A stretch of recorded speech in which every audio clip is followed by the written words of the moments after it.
스토킹 유형도 가지각색이라면서요? 네, 일단 스토킹 유형을 이제 크게 두 가지로 나눠보면 왜곡된 남성지향적 사고방식. 그러니까 우리나라에서 흔히 말하는 10번 찍어 안 넘어가는 나무 없다. 이런 식으로 자신의 행위가 범죄라는 것을 인지하지 못하고 구애의 한 방편이라고 생각하는, 그리고 또 망상장애예요.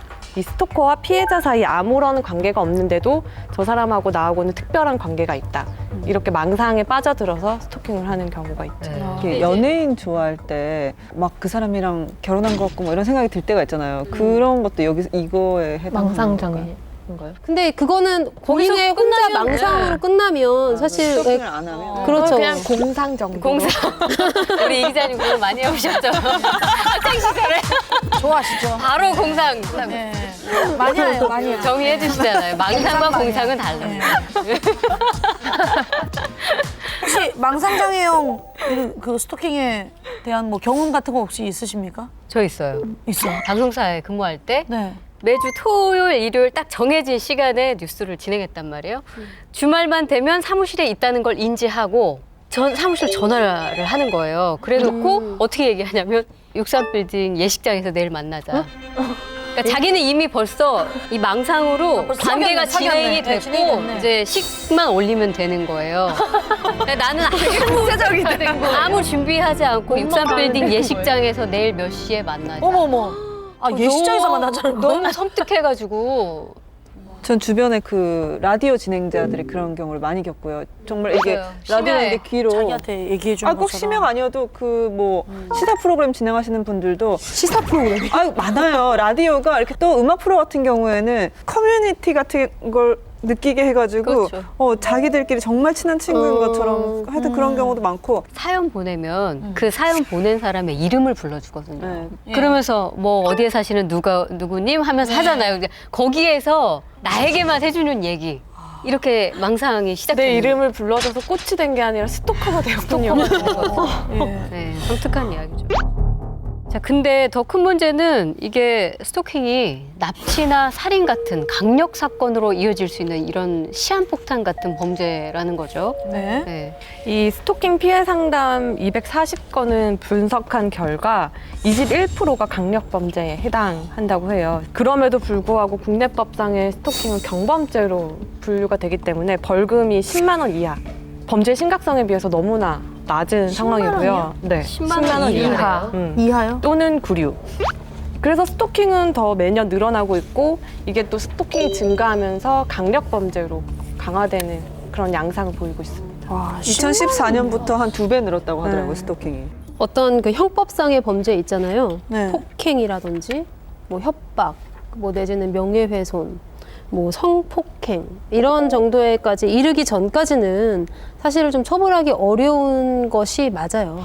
근데 그 이야기는 사건이 발생해야만 뭐가 우리가 일이 나선다. 큰일이 터져야지. 그러니까 마치 된다는 그 거잖아요. 사건을 기다린 것 같은 느낌을 줘서 굉장히 두려운 얘기예요. 이 얘기는. 예, 근데 정서적 반감은 있지만 그래도 이거를 그 사전 단계에서 그래서 있는 것이 이 경범죄 처벌법인데 경범죄 처벌법만으로라도 나는 제대로 처벌했으면 좋겠어요. 10만 원에 불과하지만 보통은 나 스토킹 당했어요.